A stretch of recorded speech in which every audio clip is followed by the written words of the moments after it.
nakatitig sa isang kadilimang nagtatago ng 80,000 mga kaaway, ikaw ay nahihigitan sa bilang na 10 laban sa isa at inutusang iwanan ang sagradong tradisyon ng samurai na pagkuha ng mga ulo para sa kaluwalhatian. Ang radikal na utos na ito ay hindi lamang isang taktika, ito ay isang sentensya ng kamatayan para sa tradisyon na maaaring magligtas sa iyong angkan o humantong sa ganap na pagkapuksa nito. Sa loob ng maraming dekada, ang angkan ng Hoho na minaliit ng aristokrasya bilang mga hamak na bagitong galing sa timog ay sistematikong kumakaingin ng bahagi ng imperyo mula sa mga tradisyonal na lupain ng mga Panginoong Uesugi. Ito ay isang direktang hamon sa sinaunang kaayusan ng Japan dahil ang mga Hojo ay itinuturing na bagong mayaman na walang banal na karapatang mamuno sa matatabang lupain sa silangan. Ang mga Uesugi na naghari sa mga lupaing ito sa loob ng maraming siglo sa ilalim ng awtoridad ng shogunate, ay itinuring ang mga Hoho na isang peste na kailangang sugpuin. Ngunit ang lumang guwardiya ay sa wakas ay napuno na. Sa isang hakbang ng hindi pa nagagawang pagkakaisang pampulitika, dalawang magkaribal na sangay ng angkang, Uesugi ang Ogigayatsu at ang Yamanouchi ay nakipagtulungan sa sinaunang awtoridad ng Ashikaga shogunate na bumuo ng isang koalisyon na may nakagigimbal na laki. Nagtipon sila ng hukbo na may 80,000 samurai at ashigaru, isang puwersa na napakalaki. Kaya't ang mga ulat noong panahong iyon ay nagsabing ang alabok na nilikha ng kanilang pagmartsa ay nagpaitim sa araw sa loob ng 3 araw at naging kulay abo ang langit. Ito ay isang panahon kung saan ang 10,000 lalaki ay itinuturing ng isang malakas na hukbo. Ang 80,000 ay isang kaganapang pang-extinction.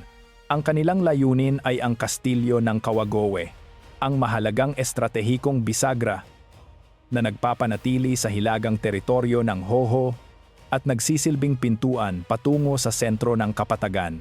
Ito ay isang kuta ng kahoy at bato na ngayon ay tumatayo bilang tanging bagay sa pagitan ng Hoho at ng kabuuang pagkawasak. Ang hangin sa paligid ng kastilyo ay naging makapal sa tensyon ng 80,000 kaluluwa na sabay-sabay na kumikilos patungo sa iisang punto sa mapa.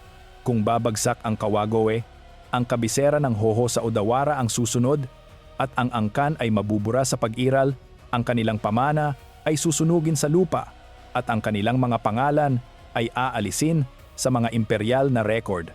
Ngunit ang bilang ay isang bentahe lamang kung nakikita mo kung sino ang iyong kinakalaban at ang mga Uesugi ay malapit ng mabulag sa pinakanakatatakot na paraang maiisip. Ang pagkubkob sa Kawagoe ay nagsimula hindi sa isang putok, kundi sa isang nakakasakal at nakakagiling na yakap na tumagal ng maraming buwan. Ang 80,000 mananakop ay ganap na pinalibutan ang kuta. Ang kanilang mga kampo ay ginawang isang malawak at pansamantalang lungsod ng digmaan, ang mga nakapalibot na kapatagan na umaabot hanggang sa guhit tagpuan. Libu-libong mga bandila na kumakatawan sa 12-dosenang iba't ibang daimyo ang kumakaway sa hangin, isang biswal na patunay sa laki ng alyansa. Ang mga siga sa gabi ay nagmukhang isang bumagsak na kalawakan, isang palaging paalala sa mga nasa loob ng imposibleng hamon na kanilang kinakaharap. Sa loob ng mga pader ay ang bakal na puso ng Hoho, si Hoho Tsunashige, na tanyag na kilala bilang Dilaw na Diablo.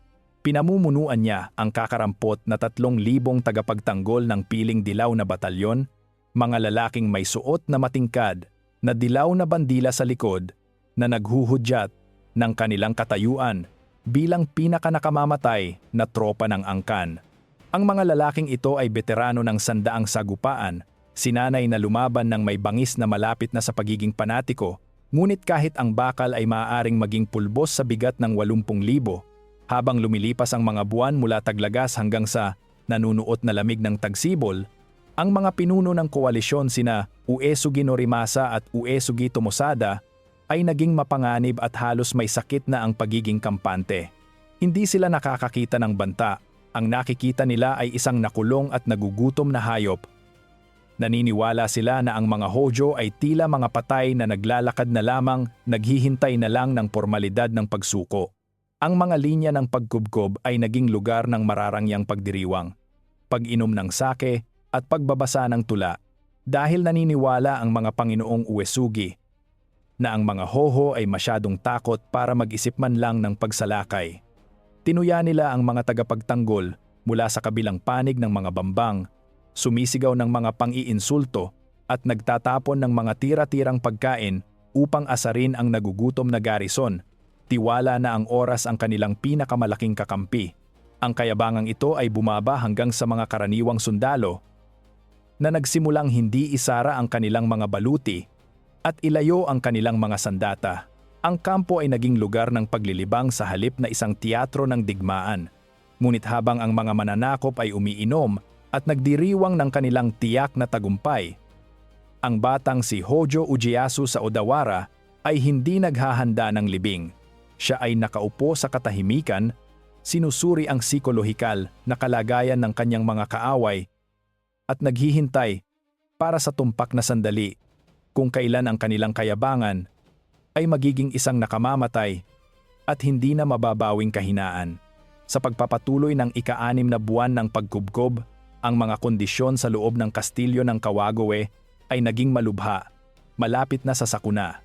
Ang mga rasyon ay umunti na lamang sa kakarampot na tuyo at maalikabok na bigas bawat tao, at ang patuloy at maindayog na psikolohikal na presyon ng presensya ng kaaway, ang tunog ng kanilang mga drum, ang amoy ng kanilang mga apoy sa pagluluto ay nagsimulang sumira sa nerbiyos kahit ng mga pinakamatitigas na veteranong tagapagtanggol. Pinanood ng mga lalaki ang kanilang mga kasamahan na pumayat at mamutla.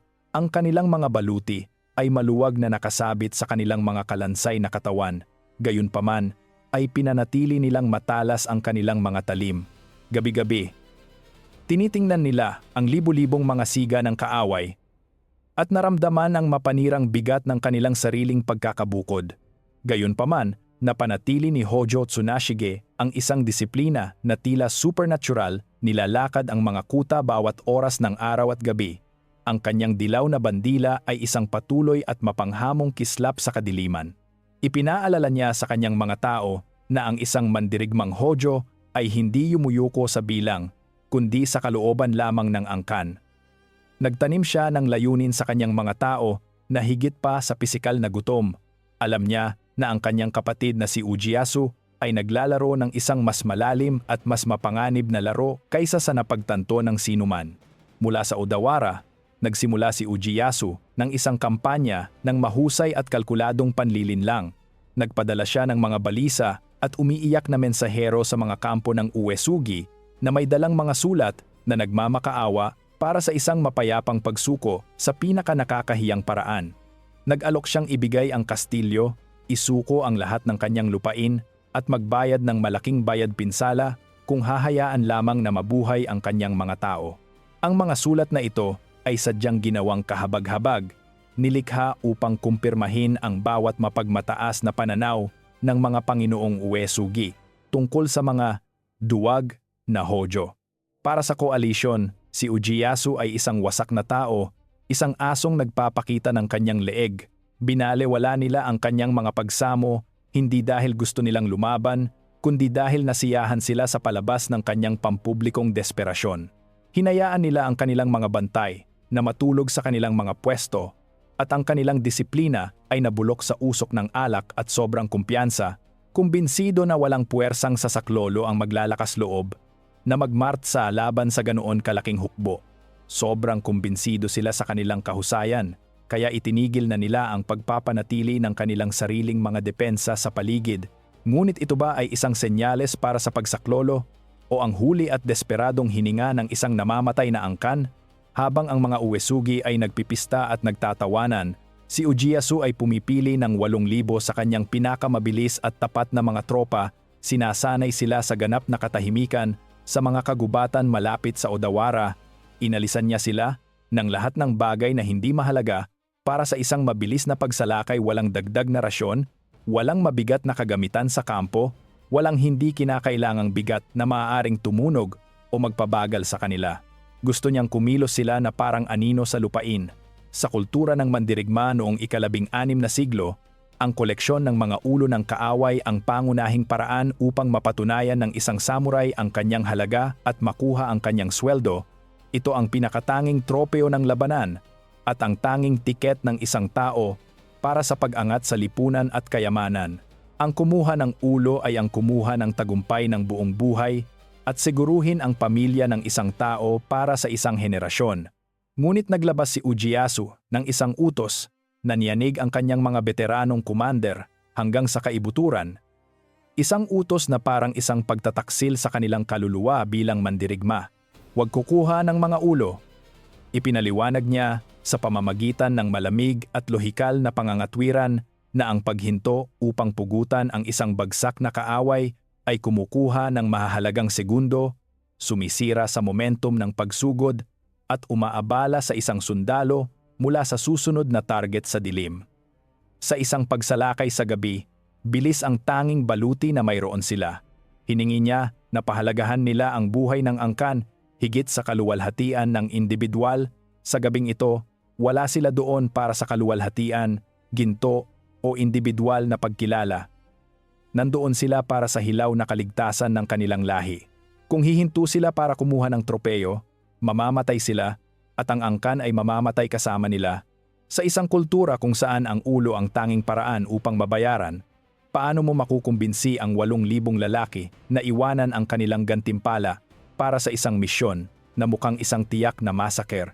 Ito ay isang pagsubok ng katapatan na magbibigay kahulugan sa Hojo, magpakailanman isang pagpili sa pagitan ng personal na kasakiman at ng kolektibong kaligtasan ng angkan. Sinabihan sila na ang kanilang gantimpala ay ang patuloy na pag-iral ng kanilang mga pamilya o isang maluwalhating kamatayan sa putikan. Kung nasiyahan kayo sa mga malalim na pagsusuring ito sa taktikal na katalinuhan ng mga pinakamalaking tagumpay ng dehado sa kasaysayan, mangyaring siguraduhing mag-subscribe sa channel upang hindi kailanman mapalampas ang anumang bahagi ng aksyon. Ang panahon mismo ay tila nakipagsabuatan sa mga Hojo na para bang nagpasya ang langit na ang mga Uesugi ay naging masyadong mapagmataas at kailangang pabagsakin ng mga elemento mismo. Noong gabi ng ika-11 ng Mayo, 1546, isang marahas at hindi napapanahong bagyo ang bumugso sa kapatagan ng Kanto nang may nakatatakot na lakas. Ang hangin ay humagulgol sa mga kawayanan na parang isang mapaghiganting espiritu, at ang bumubuhos na ulan ay ginawang traidor at humihigop na putik ang lupa na kayang lumamon ng bota ng isang tao. Ang paningin ay bumaba sa ilang talampakan lamang habang ang makapal at mabigat na ulap ay tumakip sa buwan at mga bituin na iniwan ang mundo sa isang estado ng sinaunang kadiliman. Ito ay isang gabi kung saan walang matalinong commander ang mag-aakalang may pagsalakay. Isang gabi kung saan karamihan sa mga sundalo ay nagsisiksikan sa kanilang mga tent, nakabalot sa kanilang mga kapa, at isinusumpa ang malamig at basang hangin. Ang kaguluhan sa kapaligiran ay ang perpektong tabing para sa plano ni Ieyasu. Sa ilalim ng tabing na ito ng natural na kaguluhan, ginalaw ni Ieyasu ang kanyang 8,000 lalaki. Itinapon nila ang kanilang mabibigat na lacquered na panlabas na damit at mga palamuti sa helmet na maaaring makasalamin ng liwanag o sumabit sa mga damo, kumikilos na parang mga multo sa putik at dilim. Nilapitan nila ang mga kampo ng Uesugi mula sa iba't ibang direksyon. Ang kanilang mga yabag ay natatakpan ng dagundong ng bagyo at ang maindayog at mabigat na hampas ng ulan laban sa lupa. Kumilos sila sa ganap na katahimikan, nakikipag-ugnayan lamang sa pamamagitan ng mga hudyat ng kamay at ang ibinahaging layunin ng kanilang misyon.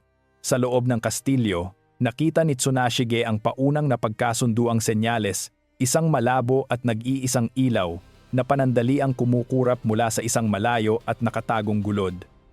Ito ang kislap na kanilang kinagutuman. Sinuri ng dilaw na batalyon ang kanilang mga dulo ng sibat, hinigpitan ang kanilang mga sandalyas na dayami at nagpalitan ng isang huling. Tahimik na tingin sa dilim. Ang patibong ay sa wakas ay nakalatag na. Ang 80,000 lalaki ng koalisyon ay malapit nang matutunan na ang bilang ay walang anumang kahulugan kapag ang kadena ng utos ay naputol sa ganap at nakatatakot na dilim ng isang bagyo. Ang unang pagtama ay tahimik, surgical, at nakatatakot ang bisa. Ang mga espiya ng Hojo ay kumilos sa labas na bahagi ng kampo ng Uesugi, gumagamit ng mga balisong at maiikling espada upang patahimikin ang mga bantay na nagsisiksikan sa ilalim ng kanilang mga kapa para takasan ang ulan, Marami sa kanila ang namatay bago pa man makahinga para sumigaw. Para silang mga lobo sa loob ng kawan ng tupa, kumikilos sa mga hilera ng mga tent nang may nakamamatay na pokus. Nang ang pangunahing puwersa ng 8,000 ay sa wakas ay sumugod, hindi sila gumamit ng mga tradisyonal na sigaw ng digmaan o umihip ng tambuli. Hindi nila ipinahayag ang kanilang presensya sa pamamagitan ng mga tipikal na hudyat ng pakikidigmang samurai. Sila ay bumagsak sa mga natutulog at lasing na kampo na parang isang biglaan at tahimik na pagguho ng lupa. Ang utos na walang ulo ay ginawang isang walang humpay at nakatatakot na makina ng purong kamatayan ang mga impanterya ng Hojo. Kumilos sila mula sa isang tent patungo sa isa pa nang may mekanikal na katumpakan, nananaksak sa makapal na tela at pinapatay ang mga lalaking nangangapa sa dilim para sa kanilang mga espada o sinusubukang itali ang kanilang mga baluti gamit ang nanginginig na mga daliri. Ang takot, na mas nakakahawa kaysa sa anumang peste, ay dumaan sa mga hanay ng Uesugi na parang apoy sa tuyong damo. Sa sobrang kadiliman at sa bumubuhos na ulan, imposible para sa mga sundalo ng koalisyon na makilala ang kaibigan sa kaaway. Nagising ang mga lalaki sa tunog ng bakal sa laman at nagsimulang tumira sa anumang aninong gumagalaw, na epektibong ginagawa ang trabaho para sa mga Hoho habang ang malaking kampo ay nauuwi sa isang bangungot ng pagpapataya ng sariling panig.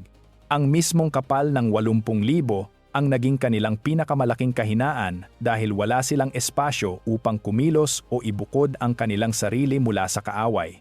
Ang bawat segundong ginugol ng mga Uesugi sa pag-inom, pagsusulat ng tula at pagtuya sa mga Hoho sa mga nakaraang linggo ay binabayaran na ngayon sa pamamagitan ng dugo, takot at kabuuang kalituhan.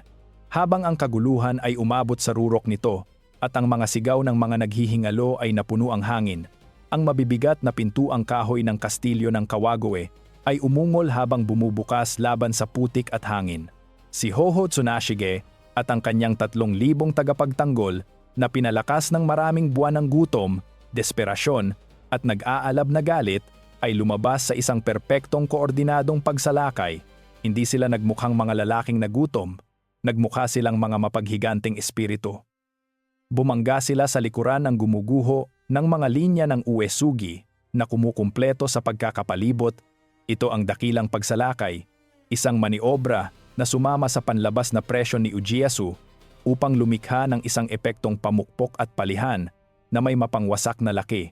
Ang commander ng Uesugi na si Tomosada ay sumubukang tipunin ang kanyang personal na bantay sa gitna ng putik at tumpok ng mga bangkay. Ngunit ang kadiliman at ang ulan ay nagpahirap sa pamumuno. Siya ay napatay sa gitna ng kabuuang kalituhan bago pa man siya makasakay sa kanyang kabayo o makapagbigay ng kahit isang malinaw na utos sa kanyang malawak at nagkakawatak-watak na hukbo. Ang malaking koalisyon, isang puwersa na dapat ay hindi magagapi ayon sa bawat batas ng pakikidigma, ay nagkapira-piraso sa libu-libong takot at sumisigaw na mga individual. Niyapakan nila ang isa't isa sa putikan, tumatakas mula sa isang kaaway na hindi nila nakikita at iniisip ng kanilang mga nagpapanik na isipan na isang walang katapusang hukbo ng mga demonyong bumabangon mula sa lupa.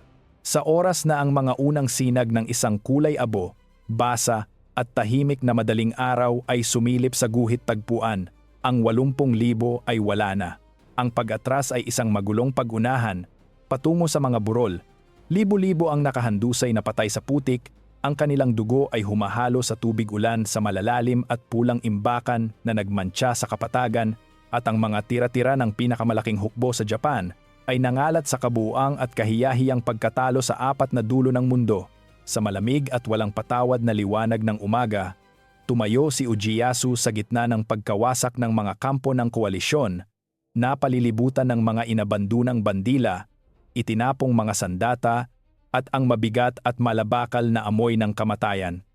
Hindi siya nagmukhang isang mananakop, nagmukha siyang isang tao na halos nakatakas sa isang bitayan at nakita ang mukha ng kamatayan at nabuhay upang ikuwento ito. Tumayo siya sa ibabaw ng mga nabihag na bandila ng Uesugi, isang batang pinuno na kakasulat pa lamang muli ng mga tuntunin ng labanan.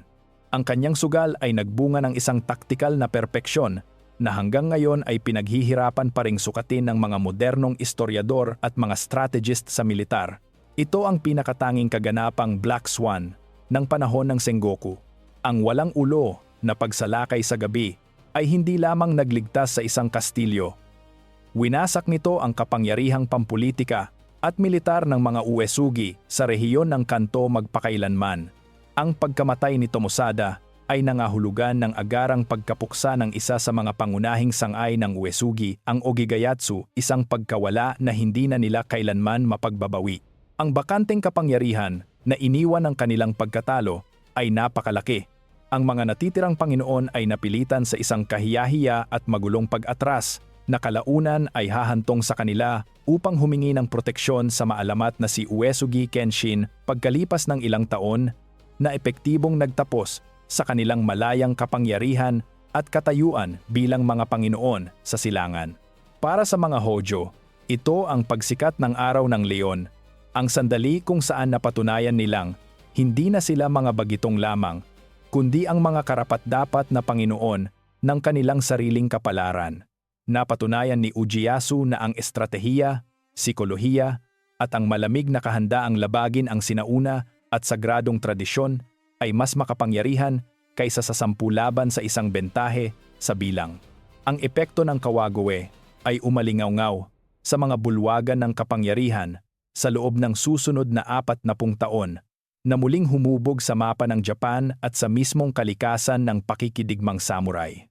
Itinatag nito ang Hojo bilang ang hindi mapag-aalinlanganan at may bakal na kamay na mga Panginoon ng Kanto, isang gahom na mababasag lamang ilang dekada ang lumipas ng dakilang tagapag-isa na si Toyotomi Hideyoshi sa mismong dulo ng panahon. Ang mga bagitong Hojo ay naging mga leon ng silangan dahil handa silang maging walang dangal sa pamamagitan ng pag-atake sa gabi at pagbalewala sa pagkuha ng tropeo na nagbigay kahulugan sa kanilang uri. Napatunayan nila na ang kasaysayan ay hindi isinusulat ng pinakamarami o ng may pinakamataas na pinagmulan, kundi ng mga tumatangging sumunod sa mga patakaran ng isang panahon na lumalampas na sa kanila. Ang pagkubkob sa Kawagoe ay pinag-aaralan pa rin bilang isa sa mga pinakadakilang pagsalakay sa gabi sa kasaysayan ng militar, kasama ang mga tulad ng Okehazama. Nagsisilbi itong isang walang hanggan at nakatatakot na paalala na sa init ng labanan, ang pinakamalakas na sandata ay hindi ang pinakamatulis na espada, ang pinakatumpak na busog, o ang pinakamakapal na baluti, kundi ang isipan ng commander na nakakaalam kung kailan itatapon ang script at isusulat muli ang realidad ng mabilisan. Ang labanang ito ay nananatiling isang halimbawa sa aklat kung paano ang sobrang kumpiyansa ay ang pinakamalaking kaaway ng anumang puwersang militar, gaano man ito kalaki o kagamit-gamit. Pinatutunayan nito na ang imposible ay madalas na usapin lamang ng pananaw at paghahanda. Ang pamamahala ng mga Hojo sa Kanto ay mailalarawan sa parehong diwa ng praktikal na inobasyon. Ano sa tingin mo ang pinakakritikal na salik sa tagumpay ng Hojo, ang radikal na utos na walang ulo na nagbigay prioridad sa bilis kaysa sa personal na kayamanan, o ang maraming buwan ng mapanlinlang na mga sulat na nagpabulok sa disiplina ng Uesugi mula sa loob?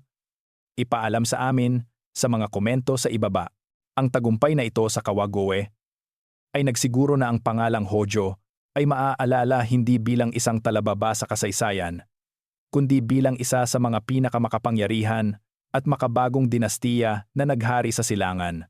Kumuha sila ng isang sentensya ng kamatayan at ginawa itong mismong pundasyon ng isang imperyo na tatagal ng ilang henerasyon na namamahala sa Kanto na may halo ng lakas ng militar at sopistikadong administrasyon.